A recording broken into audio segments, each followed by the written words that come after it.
Welcome back to Bdtv. I'm Candace Robinson.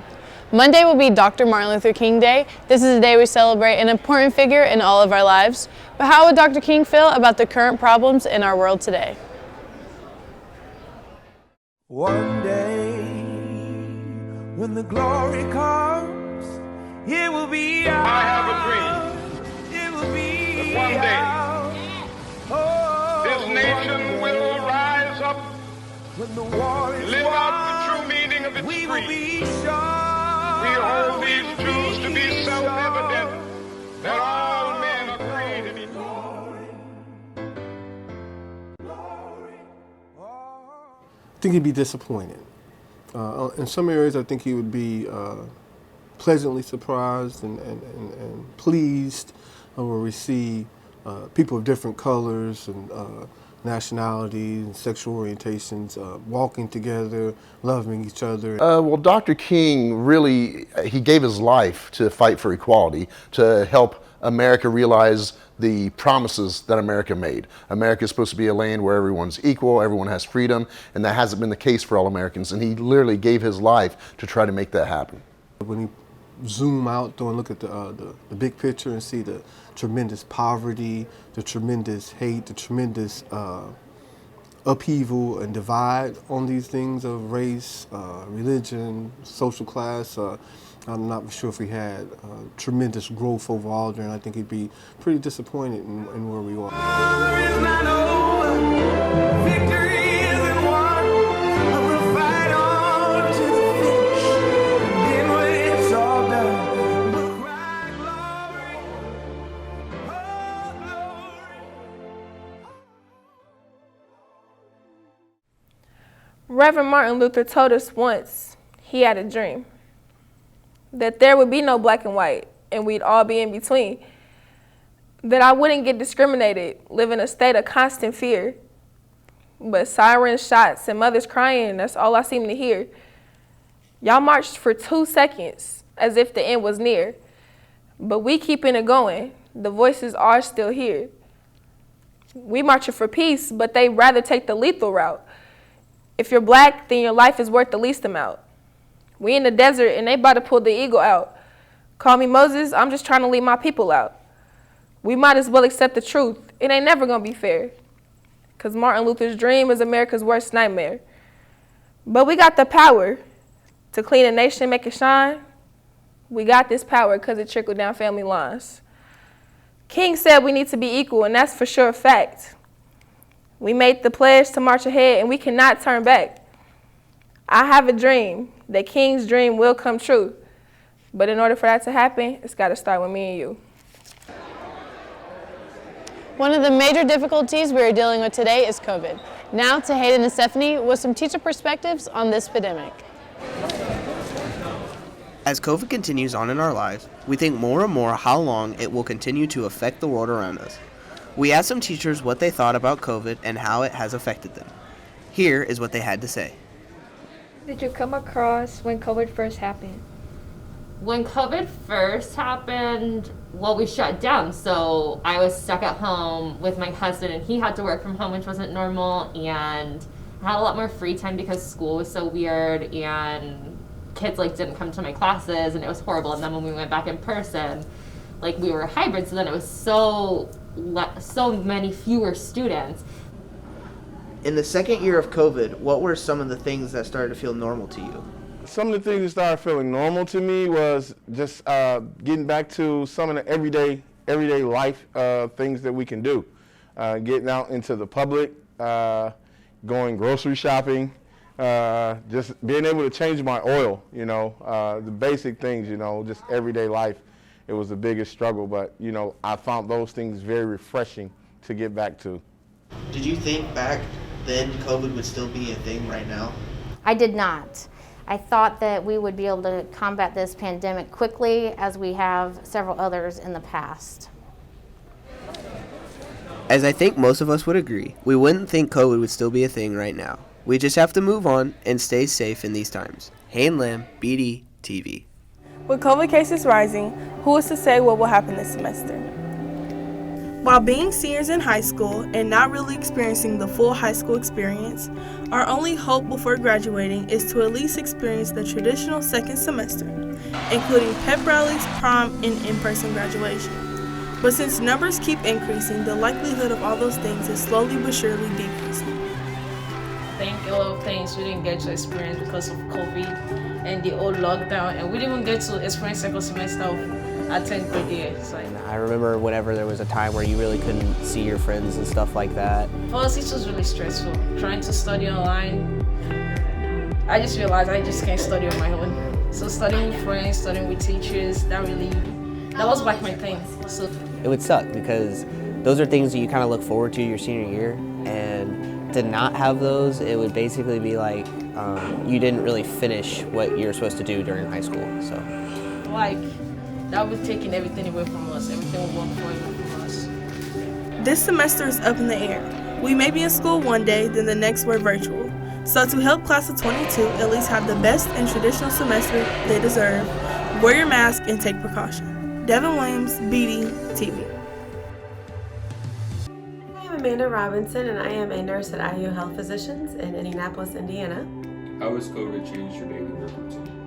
COVID has highly changed my daily work routine. Used to be just a regular family medicine office. It seems like lately it's turned into an ER. It's very stressful, and it's very stressful on the staff. COVID tests, do you think you give a day? Currently, we're given a lot. I would say probably in our office, we've hit a max of 10. Now, I will say that we are at a family medicine setting, so it's an office setting. So we were sending people away to get tested because there were so many cases. But thankfully, we do have them available in the office now. So I would say about 10. What are your feelings on the vaccine? My feelings on the vaccine. I highly suggest that everybody gets it.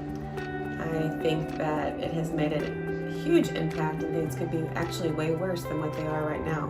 What are tips you would give to students and people to protect themselves? Number one, get vaccinated. Stay away from large gatherings. Always wear a mask and use good hand washing. Thank you, Tim. To make sure you do your part during this pandemic, please be sure to wear your mask and wash your hands. Now to Zion to talk about those grades. For a very long time, it's become evident that good grades, high SAT scores, and high GPAs are the gateway to better opportunities in the education world. But does this focus on these things result in a meaningful learning experience? Think about life before COVID. Students came to school and we incentivized them to do well by rewarding them with grades. The idea was simple. Good grades equal better opportunities. But COVID had completely shifted the idea. First went online, they said that if a student was on track and doing well in that class, then we could actually freeze the grade at that grade because we didn't have that interaction, we didn't have that one-on-one, and so we didn't want students to be punished because we were shut down as a country. So grades did kind of change through that, but it also made us as a staff kind of step back and reflect and say, what are grades supposed to be? Grades are supposed to be a reflection of a student's skill and knowledge, not how hard they work, right? Even though working hard is going to often get you more skill and knowledge, so those two things do often combine. But it isn't just about meeting a deadline. It's about understanding the concepts in the curriculum. A 2002 study at the University of Michigan showed that 80% of students surveyed based their self-worth on grades. Student self-worth isn't the only thing that's affected. Students losing their desire to learn, constant stress, and anxiety. So how can we fix this problem? But there's a person in our district who actually works at our education center, but she was my student, and when she walked into my honors class as a sophomore, she said, what do I need to get an A in here? And I said, well, you need to start by never asking me that question again. And she was like, no, she was a top 10 student. She was like, no, I need to know exactly what I need to do to get an A. And I said, you need to focus on thinking, focus on learning, focus on being the best you that you can be, engage in the conversations. I said, but don't ask me what it takes to get an A, because that is pure external motivation, and I wanted to tap into her internal motivation. So it really is about kind of having those individual conversations, getting to know students, and kind of finding what it is that's going to help tap them into wanting to learn. Zion Mamadou, Bdtv. The second semester's in full swing, and we're starting the year strong. Everyone's extremely motivated to work hard, but it's easy to lose focus and fall out. In order to stay consistent and maintain the same focus we anticipate in the beginning of the year, we set goals. Goals are important because it allows us to improve our mental health and helps us sustain that momentum of personal and professional success that we want. Here are some goals from a few people here at BD. I think for me, the biggest goal second semester is to try to get us back on track with where we were for the 2019-2020 school year. Whereas in the past, last year, at this time, we weren't anywhere near where we should have been because of the pandemic, because of the hybrid classes. We have a lot of catching up to do. So that's my goal by the end of this semester, is to get us back where we should be in our normal schedule. My biggest personal goal is rehabilitating my knee. I did tear my ACL in August, and I just wish to get back to how I was before. The biggest challenges in cheerleading is just making sure that your team is doing what they're supposed to do, and making sure that you are doing what you're supposed to do as a teammate, and just making sure you push yourself to do what you want to do. Say Do So, Bdtv. What's up, Giants? My name is Elijah Marks, and it is officially the 2022 year. That means a lot of us will be making resolutions. For example, mine will probably be working out and doing better in class. We're going to find out some of your students' and staff's resolutions for this year. We'll be asking them what their resolutions are. My New Year resolution is to be a better person than I was last year and to lose some weight. And my resolution this year will be working out more and getting friends that's more occupied. I think my New Year's resolution is going to be to drink more water and less sugary drinks like Red Bull and Coke. What made them choose their resolutions? Because time going by fast and we finna be 18, or people are already 18. It's just time to grow up and it's time to get money. Last year I just felt like I wasn't a better version of myself. And this year I just want to make a lot of improvement on myself. Yeah. To continue to maintain the weight that I had lost already. And finally, if they actually think they're going to be able to keep it. I'll probably be good till about June and then come off the rails about then. Yes, I'm pretty sure I'm going to be able to do it. Elijah Marks, Bdtv.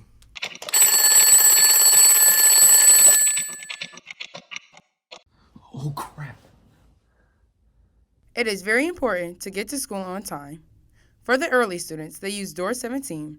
Try to get here before 7:35, which is when the door is locked, unless you want to end up like our friend David. Run.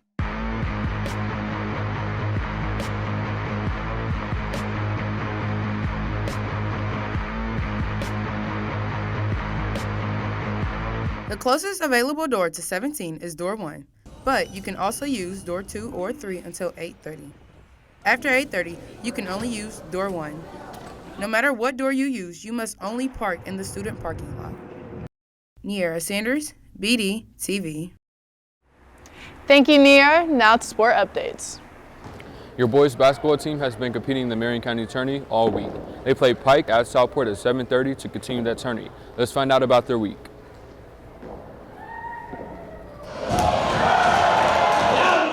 On Tuesday, the boys play Ellen as they blew past the first round of competition with a 77-48 win over the conference foe.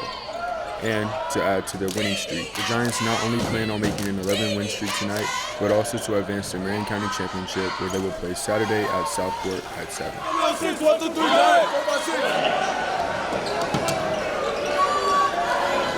Like literally we all just talk with each other and can tell each other anything, and we all just get along. Being a captain on the Diamondettes has changed me because I'm more responsible. I know how to work better with other people.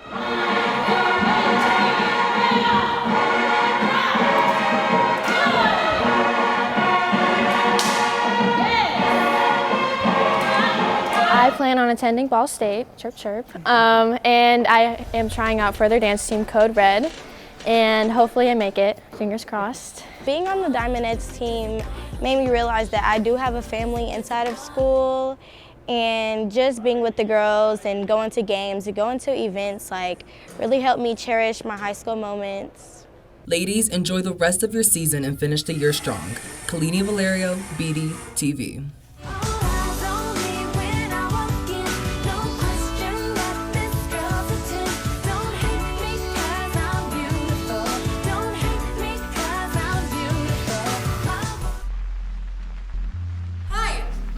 Emmy Bugler, and I'd like to welcome you to the Green Room.